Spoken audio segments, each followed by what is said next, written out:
If you work in university maintenance, Granger considers you an MVP because your playbook ensures your arena is always ready for tip-off. And Granger is your trusted partner, offering the products you need all in one place, from HVAC and plumbing supplies to lighting and more. And all delivered with plenty of time left on the clock, so your team always gets the win. Call 1-800-GRANGER, visit Granger.com, or just stop by. Granger, for the ones who get it done. Liberty Mutual customizes your car and home insurance. And now we're customizing this ad for your morning commute to wake you up, which could help your driving. Science says that stimulating the brain increases alertness. So here's a pop quiz. How many months have 28 days? What gets wetter as it dries? What has keys but can't open locks?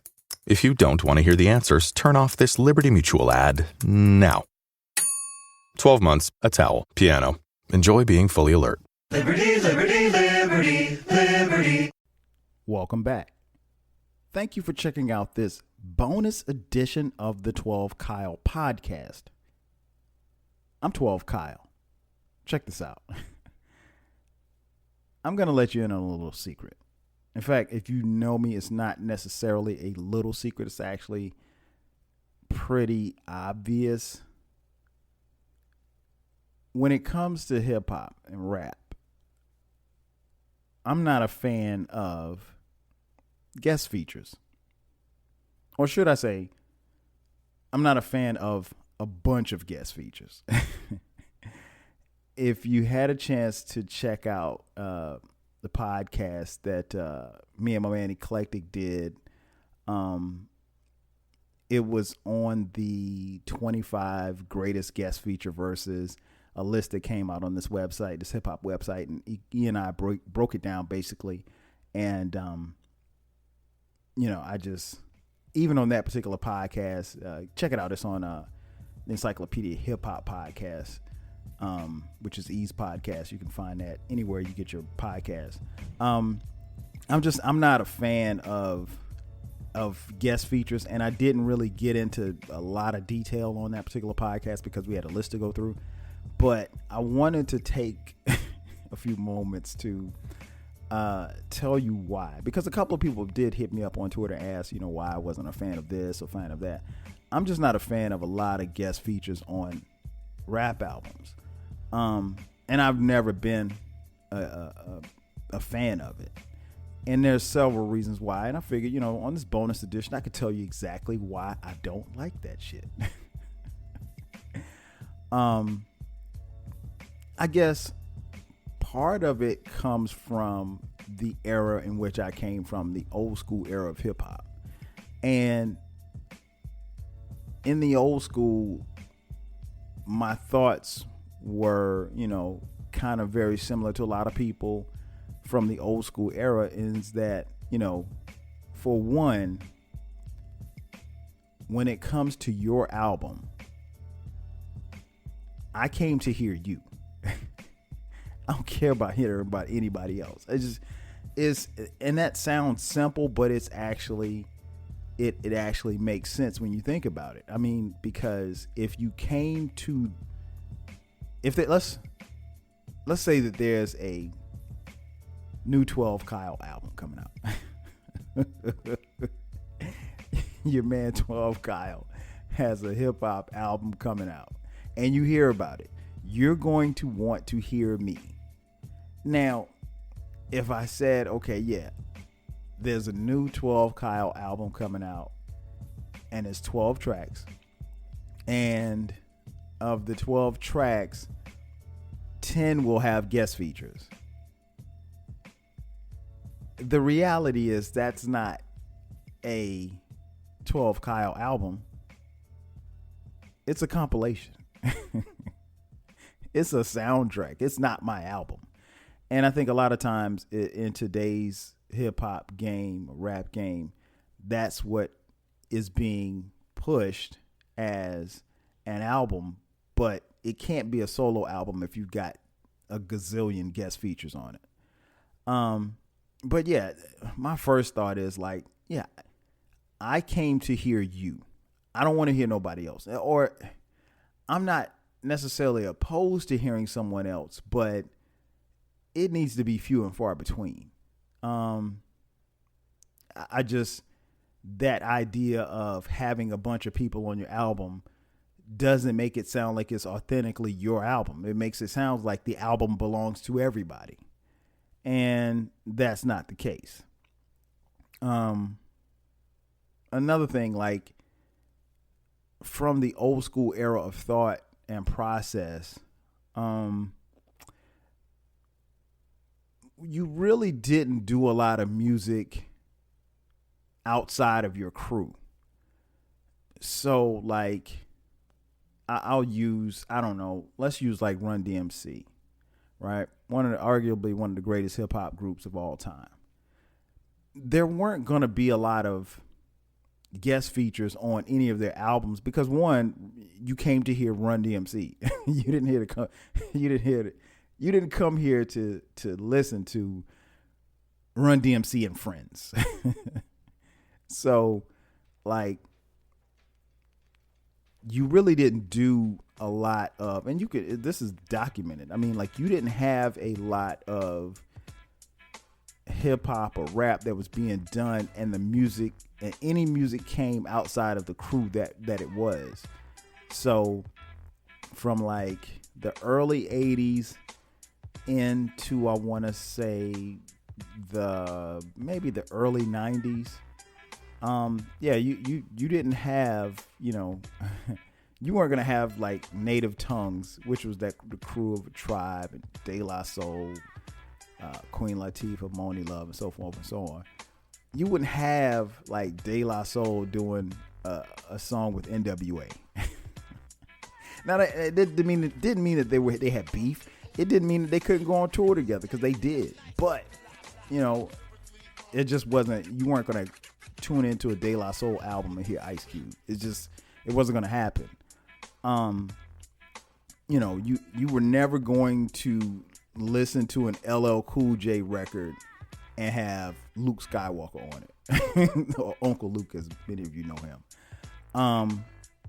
Honestly, if you did that in rap back then, people would kill you. Like, that just didn't happen. And the reason being is because at that particular time, up until like the early to mid 90s, rap was really, really, really, really regional. Right? So if you were from New York, the people that probably listened to your music was from that area, the tri-state area.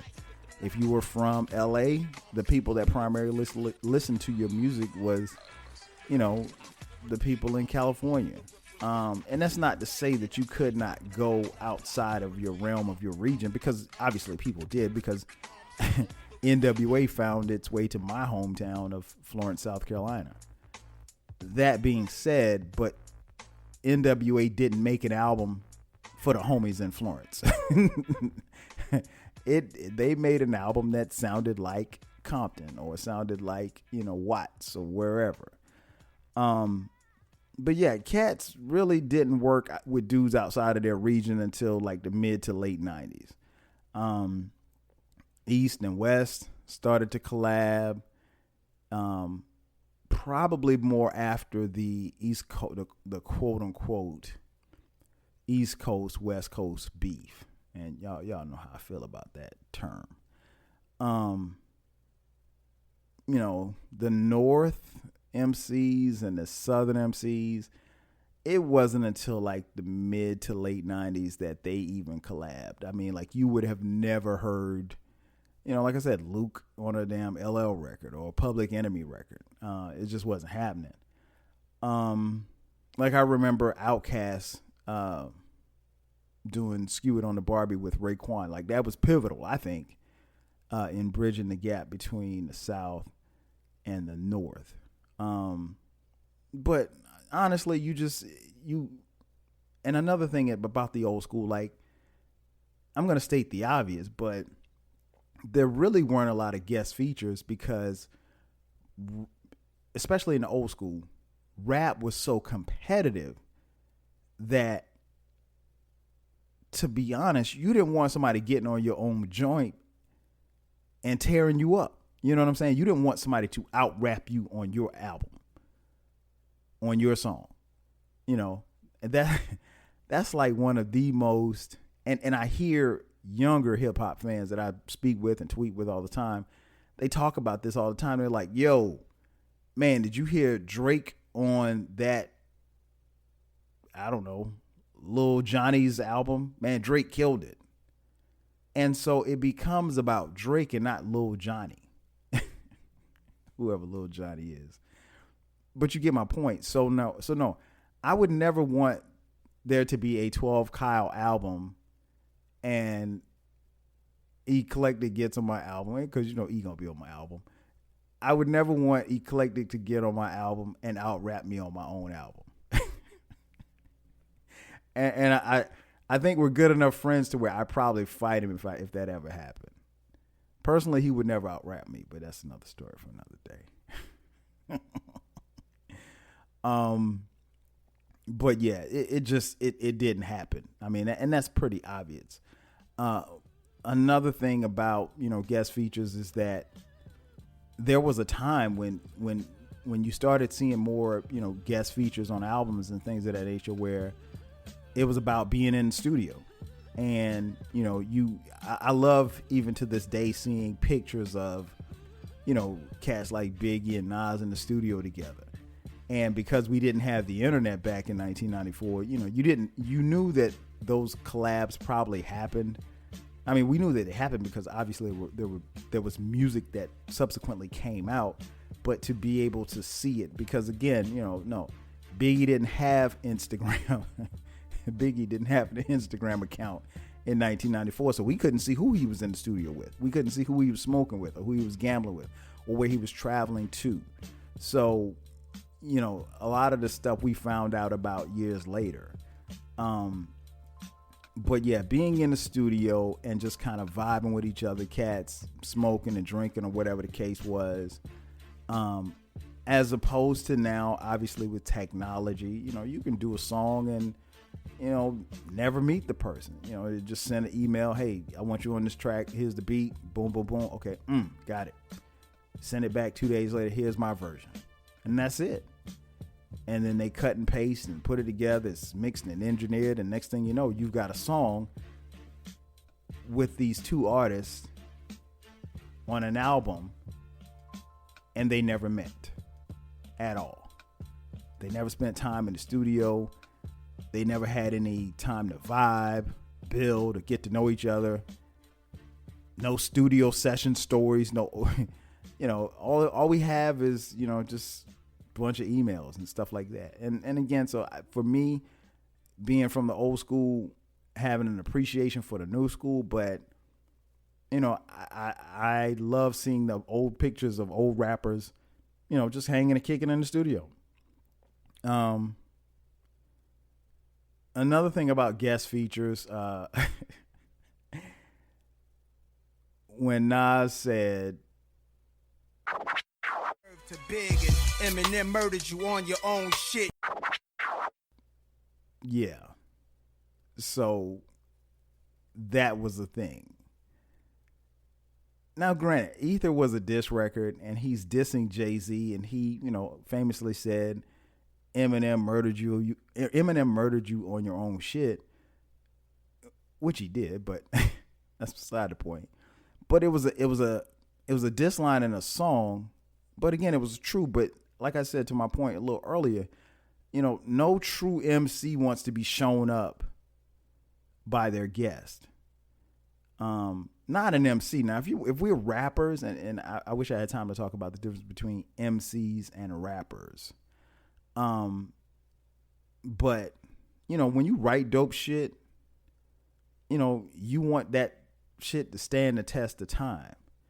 Now, you know, it's been alleged that, you know, sometimes when cats have guest features, maybe their guest does better than them and makes them go back and rewrite whatever it is that they wrote.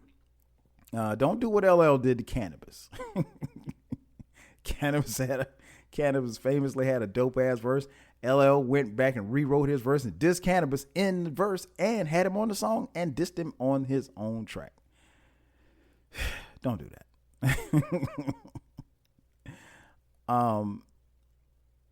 Yeah, like I said, I'm just not a fan of guest features. A bunch of them. I think on average, an album should have 1, maybe 2 at the most of guest features. 3 is pushing it. You know, depending on how many tracks you have on the album outside of your crew, you know, but I'm just not a fan of it, you know. And I remember having this discussion with Eclectic, and I don't know if we talked about it online or if it was offline. And he said it's like you're having a party and people say, "Hey, who's coming over? If such and such ain't there, I ain't coming." And that's how people view features now. Like, they're only going to check for the album based on how many or who the guest features are. And I remember a couple of years ago, you know, J. Cole famously did an album and he didn't have any guest features on it. And people were upset that he didn't have any. I'm like, it's his album. Why are you worried that he doesn't have anybody other than himself on his own album? You know, honestly, I would hate to put in 6 months to a year worth of work on an album and be judged by who else was on the album besides me. And then, you know, finally, like, I hear this a lot too, and I see it a lot on Twitter. Someone will come up with an album and they'll have a guest feature on it, and the talk will be about the guest who delivered the best verse of the album. Now imagine me, 12 Kyle, making an album, and I have Rick Ross on my album, and Rick Ross delivers a killer verse, and people say, yo, that Rick Ross verse was the best verse on 12 Kyle's album. How am I supposed to feel about that? I don't know, man. Again, it could just be me being old. I'm just not a fan of it. Do your shit, write your shit, create dope shit. Have a person on or two. And then that's it. Like, I remember watching a commercial. This had to be like 97, 98, because I never forget I was watching 106 in Park, and it was I want to say it was a Rockefeller artist. Let's just say it was Memphis Bleak. And when they did the advertisement, they listed every single other MC that was going to be on the album. And then they listed every other producer that was going to be on the album. And then they famously said at the end, be sure to check it out this Tuesday, the new album by Memphis Bleak. And I'm like, shit, that ain't his album. That's the Hood's album. And that's what it's become.